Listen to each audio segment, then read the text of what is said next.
Good morning students. Next topic हमारा जो आज का है date is conservation of momentum. कि जो मोमेंटम होगा मूविंग पार्टिकल का वो हमेशा कंजर्व रहेगा। लास्ट टाइम हमने किया था मोमेंटम की definition. Momentum designated by P and it is the product of mass and velocity, इस तरह से लिखा था। अब कंजर्वेशन ऑफ मोमेंटम का मतलब क्या है कि कंसीडर हमारे पास कोई भी दो पार्टिकल है, से पार्टिकल ए और पार्टिकल बी। दोनों का मास अलग अलग है, m1 and m2। Both move कर रहे हैं विद सर्टेन वेलोसिटी, से v1 सॉरी से u1 and u2 initial velocity. दोनों पार्टिकल आपस में कोलाइड कर जाते हैं किसी एक इंस्टेंट के ऊपर। तो कोलाइड करने के बाद फिर से दोनों सेपरेट हो जाते हैं, से ए एंड बी। और सेपरेट होने के बाद उनकी वेलोसिटी जो है वो चेंज हो जाती है, ए एंड बी। तो conservation of momentum means the momentum of body before collision is equal to momentum of body after collision. ये हमने आज चीज को प्रूव करना है। एक टॉपिक अपना ये है conservation of momentum. Second topic हमारे पास है जो न्यूटन्स थर्ड लॉ। ठीक है, तो हम स्टार्ट करेंगे न्यूटन थर्ड लॉ से, फिर हम कंजर्वेशन ऑफ मोमेंटम, देन इसके कुछ एग्जांपल्स, और मंडे को न्यूमेरिकल, और फिर ये चैप्टर जो है ये आपका कंप्लीट हो जाएगा। अभी तक किसी भी टॉपिक में कोई डाउट आपको?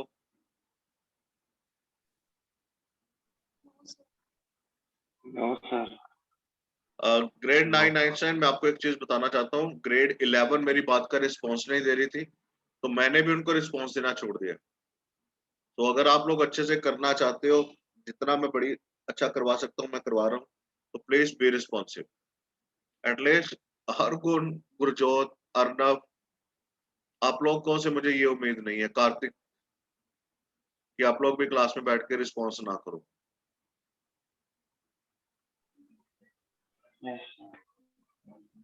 तो आज मैं स्टार्ट करने जा रहा हूँ न्यूटन के थर्ड लॉ से।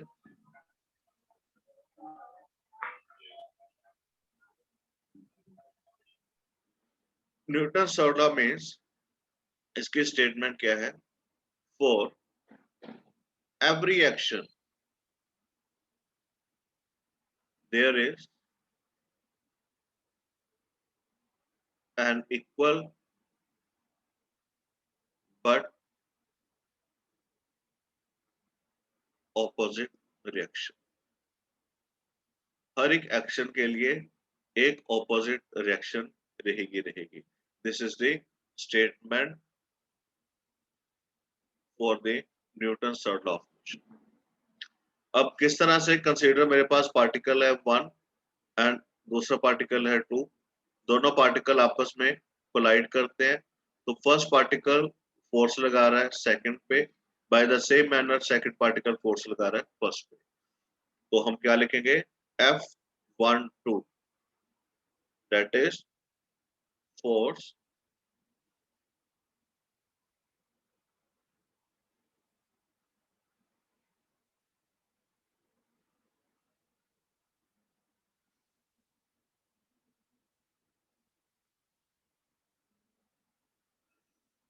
force on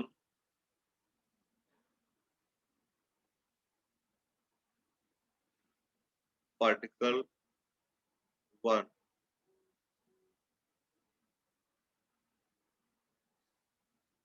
due to 2।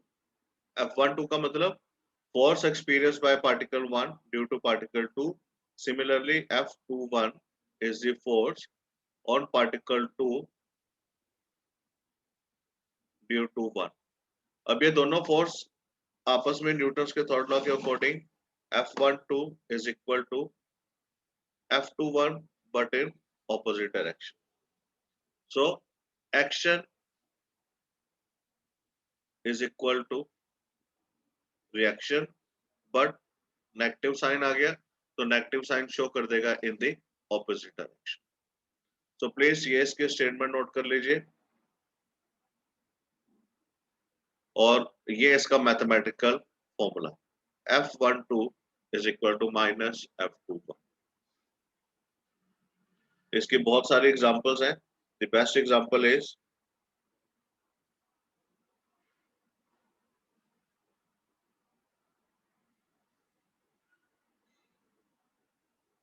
Recoil of gun.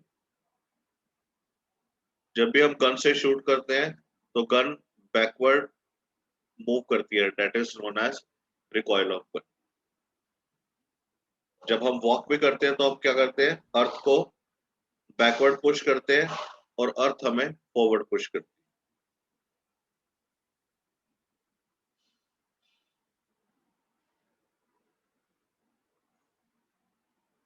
Please note down Newton's third law of motion.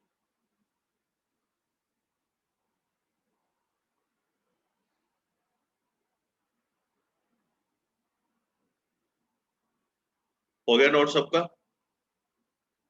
Yes, sir. Yes, sir. Yes, sir.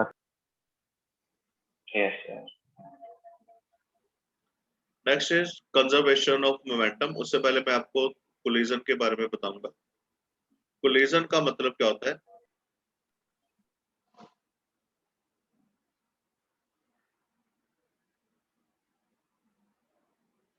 Come in contact, come in contact. और ये contact कैसा भी हो सकता है, physical भी और नॉन फिजिकली भी। और दो तरह की कोलिजन होती है हमारे पास, one is elastic and other one is inelastic. इसे आप नोट करिए। इलास्टिक कोलिजन क्या होती है? इलास्टिक कोलिजन में जब भी दो पार्टिकल आपस में स्ट्राइक करेंगे तो स्ट्राइक करने के बाद या कोलाइड करने के बाद दोनों पार्टिकल सेपरेट हो जाएंगे और मूव करना शुरू कर देंगे। इस कोलिजन को हम नाम देते हैं इलास्टिक कोलिजन। कि दो पार्टिकल आपस में कोलाइड किए, कोलाइड करने के बाद सेपरेट हो गए। लेकिन इन इलास्टिक कोलिजन के में क्या होता है कि दो पार्टिकल आपस में मूव स्ट्राइक करते हैं, कोलाइड करते हैं और कोलाइड करने के बाद as a single body move करना शुरू कर देते हैं। सर, उस तरह की कोलिजन को हम नाम देते हैं इनइलास्टिक कोलिजन। तो इसकी आप डेफिनेशन में आपको लिखवा देता हूं।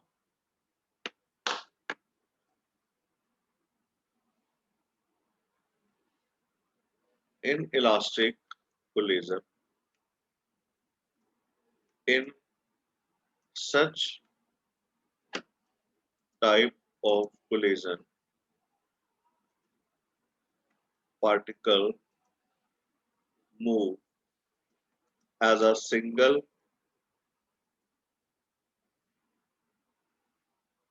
body after collision. इनइलास्टिक के केस में दोनों पार्टिकल एक दूसरे के साथ अटैच हो जाएंगे और as a single body move करेंगे आफ्टर कोलिजन। और इलास्टिक के केस में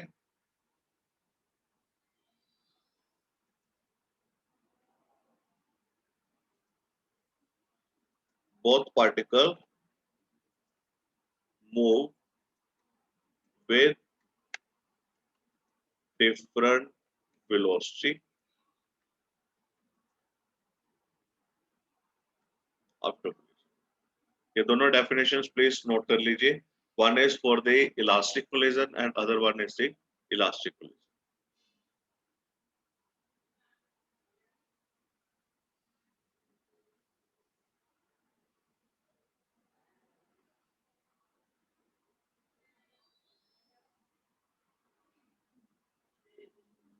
हो गया बेटा सबका?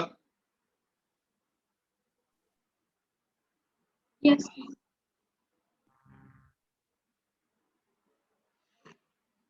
नेक्स्ट टॉपिक नोट करिए, कंजर्वेशन ऑफ मोमेंटम। इसके स्टेटमेंट है momentum of moving particles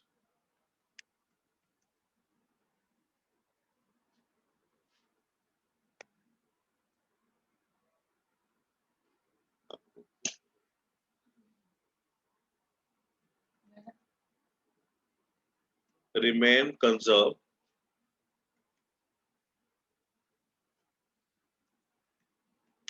after collision, कि जो मोमेंटम होगा पार्टिकल का वो कोलिजन के बाद भी कंजर्व रहेगा. This is the statement of conservation of momentum. The momentum of particle remain conserve after collision.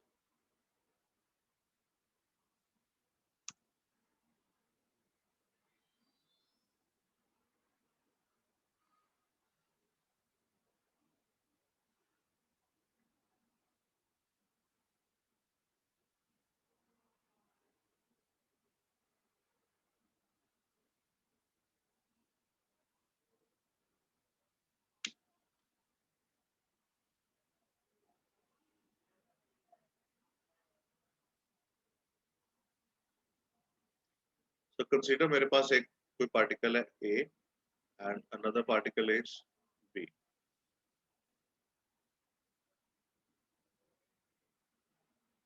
और ये पार्टिकल मूव कर रहा है विद द वेलोसिटी u1 और ये पार्टिकल मूव कर रहा है with the velocity u2.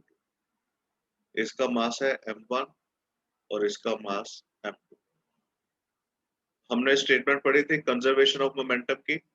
Momentum का मतलब product of mass and velocity और इसका भी product of mass and velocity.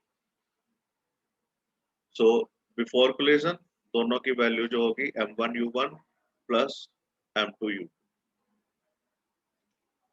In any case ये दोनों पार्टिकल आपस में कोलाइड कर जाते हैं इस तरह से.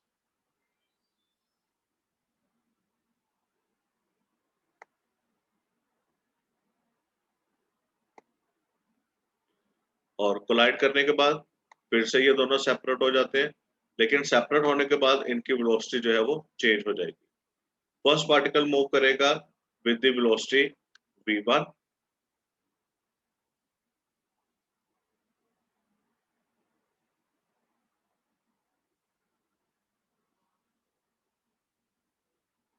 v2.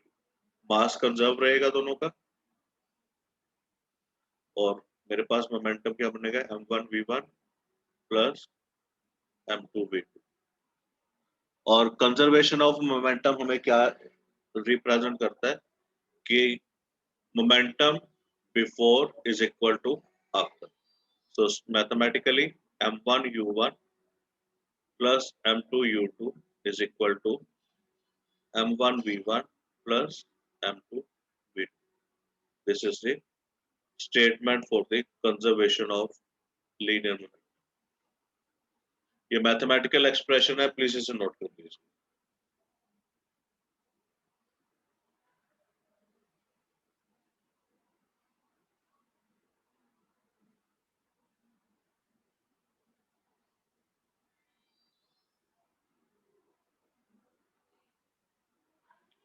अभी मैं आपके साथ इसका प्रूफ शेयर करता हूं.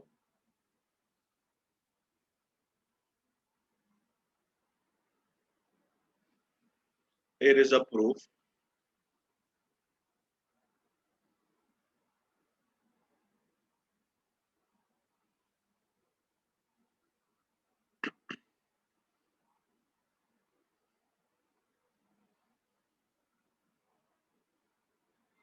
तो इसे प्लीज नोट कर लीजिए. उसी तरह से दो particle m1 and m2. m1 is moving with the velocity u1, m2 is moving with velocity u2. ये दोनों बिफोर कोलिजन है. जब ये आपस में कोलाइड किए और आफ्टर कोलिजन इनकी वेलोसिटी बन गई v1 एंड v2. अब हमारे पास फोर्स की डेफिनेशन क्या होती है? फोर्स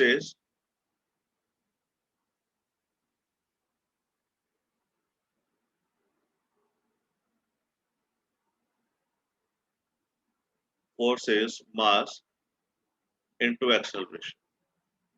तो acceleration is change in velocity. So first particle की वेलोसिटी कैसे चेंज हुई? पहले थी u1 और फिर हुई v1. So it is v1 into minus u1 divided by t. ये रहा आपके पास.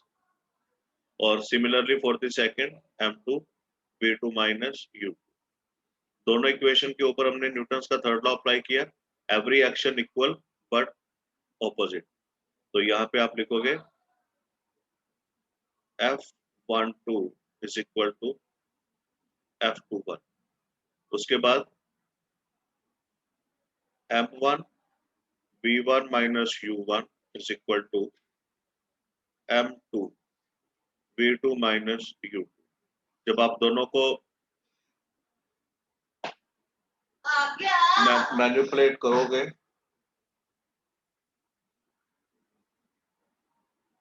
मैनिपुलेट करने के बाद आपके पास बनेगा M1 V1 plus M2 V2 is equal to M1 U1 plus M2 U2।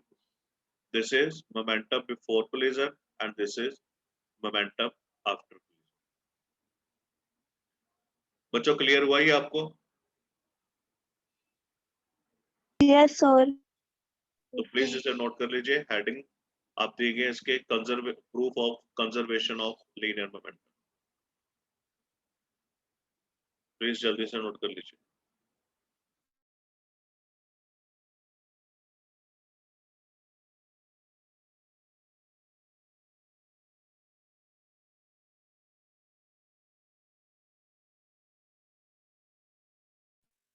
So in that equation m1 and then v1 minus v2 over 2 sir वो कैसे cancel होगा?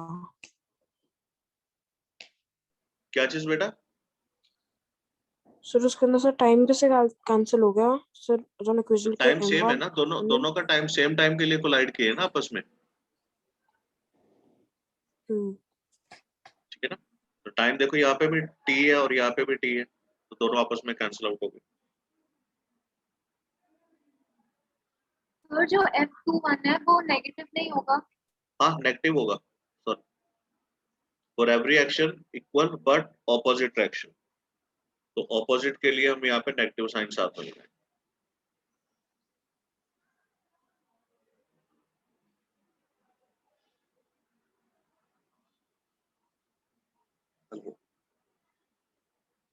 हाँ जी,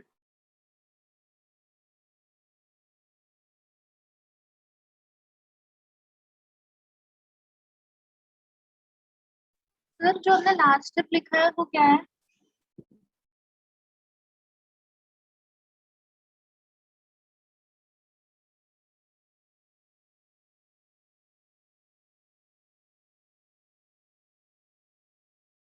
सॉरी बेटा क्या कह रहे हो आप?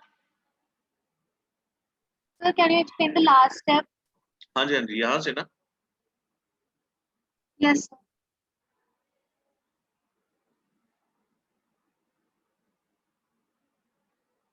ये आपको क्लियर है? For every action there is equal and opposite direction, ठीक है।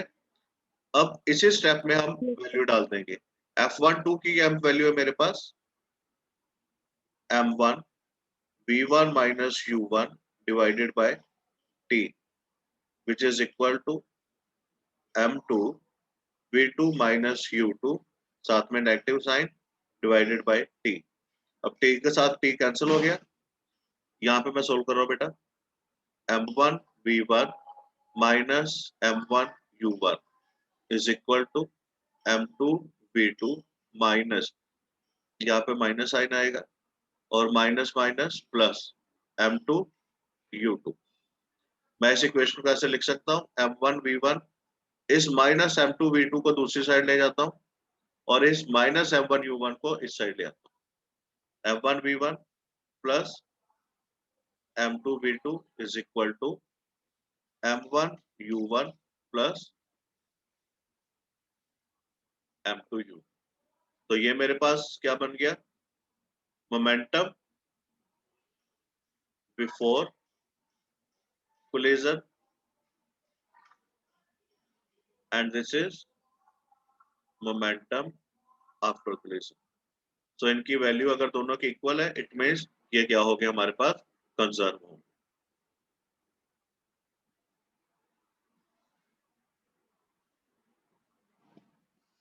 Any other doubt? No sir.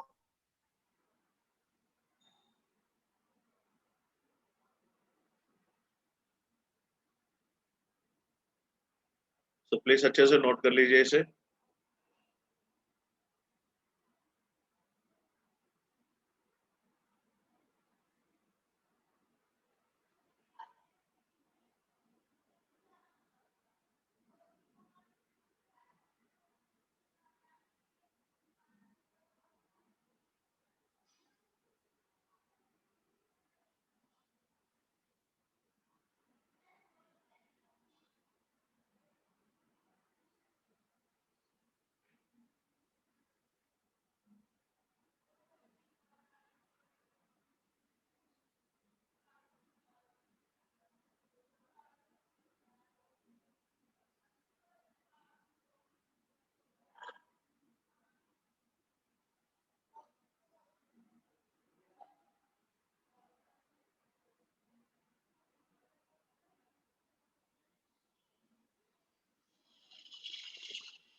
बच्चों कंप्लीट कर लिया सबने?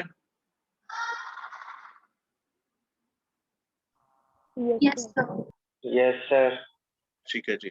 तो अभी इसके कुछ एग्जांपल्स हैं, वो मैं आपके साथ पोर्टल पे शेयर करूंगा, और कुछ इसके न्यूमेरिकल्स हैं वो मैं आपको अभी बताता हूँ न्यूमेरिकल्स का। Please write down first numerical.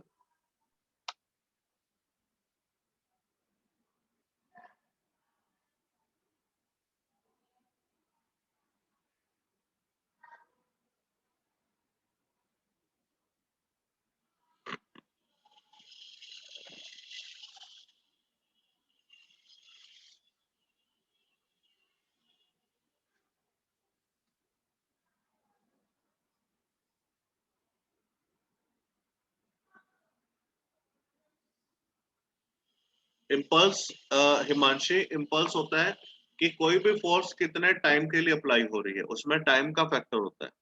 लेकिन मोमेंटम जो होती है ना, मोमेंटम होता है मास इनटू वेलोसिटी। इम्पल्स होता है फोर्स इनटू टाइम। जैसे एक फील्डर है, जब भी वो फील्डिंग के ऊपर होता है तो वो किसी बॉल को कैच करने से पहले अपने हाथों को थोड़ा सा नीचे कर लेता है, तो वो क्या करता है, टाइम को इंक्रीज करता है, जिससे फोर्स रिड्यूस हो जाती है। ठीक है? या अगर कोई लॉन्ग जंप ले रहा है, तो लॉन्ग जंप जब वो लेते हैं तो वो उस जगह पे लेते हैं जहाँ पे काफी सारी मिट्टी होती है। उससे क्या होगा कि जब हम फोर्स लगाएंगे तो टाइम जो है वो इंक्रीज हो जाता है। So impulse is force into time, where momentum is mass into velocity. तो ये दोनों अलग अलग चीजें हैं।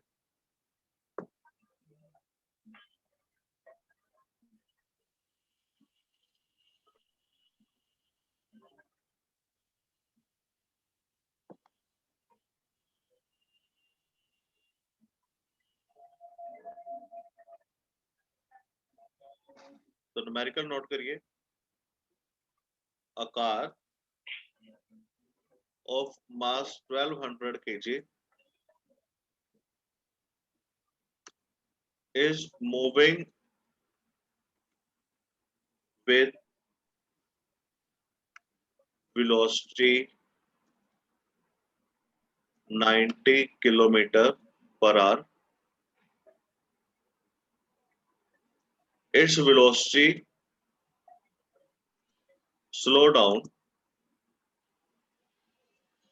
to 18 kilometer per hour in 4 seconds by an external force. By an external force. Calculate the acceleration and change in momentum. Also calculate the magnitude of force required.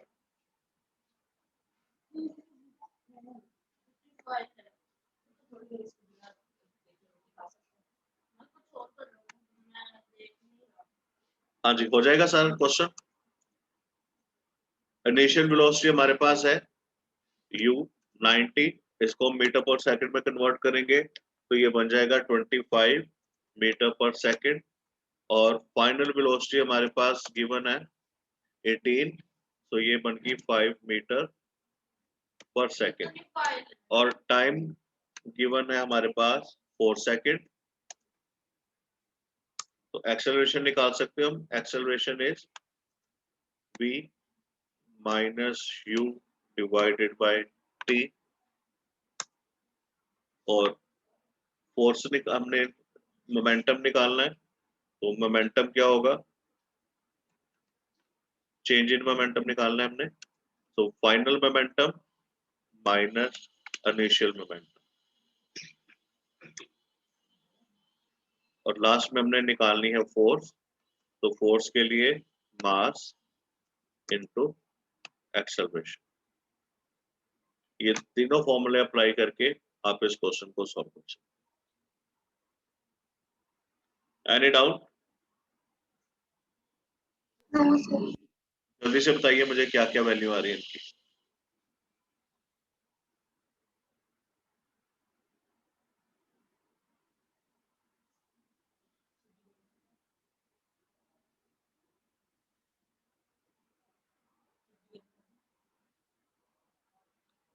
Acceleration कितनी आ रही है भाई? -5 मीटर पर सेकंड स्क्वायर। गुड। और change in momentum?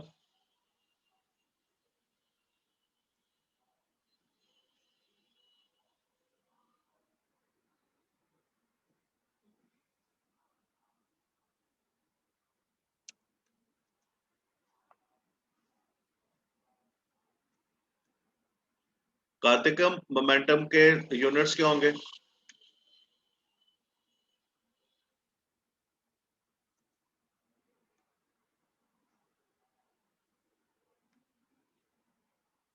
Unit लिख लीजिएगा momentum के, kilogram metre पर सेकंड।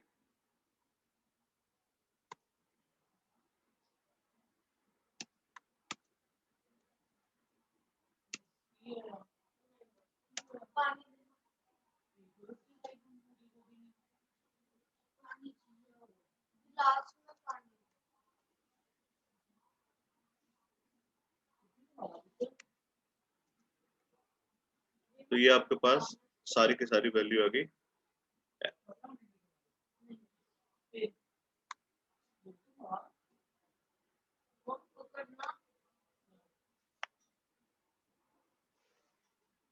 सबका देखिए इतना ही आ रहा है आंसर।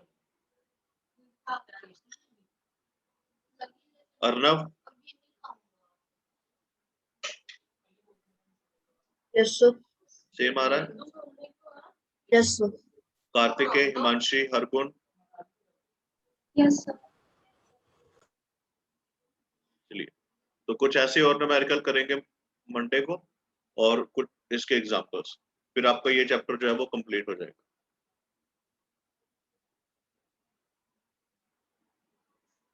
और आफ्टर वेकेशन हम स्टार्ट करेंगे gravitation. So thank you very much for the day.